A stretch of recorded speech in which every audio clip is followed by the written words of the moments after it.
Right, hello everybody, I'm here to show you the quickest, easiest way to remove dents quickly out of your car wheel. First of all, you need a dent. Once you've got a dent, you need to insert any sort of airbag down into the wing and just squish that in there.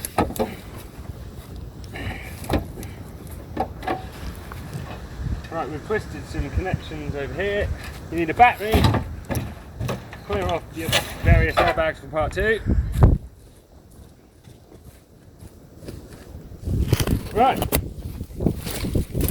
I'm going to connect these 2 wires and hopefully we should have a fixed dent. 1, 2, 3. Fire in your mum. Fire in your mum.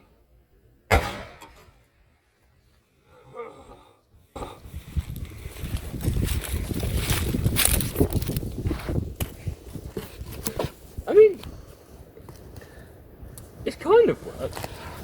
As you can see, we've actually reduced some of the dent here. Here's the airbag charge, which is at the bottom of the wheel there. That's probably be very hot, so you don't want to touch that. But there you go. Wonderful, Dent Pulling 101. Thank you very much.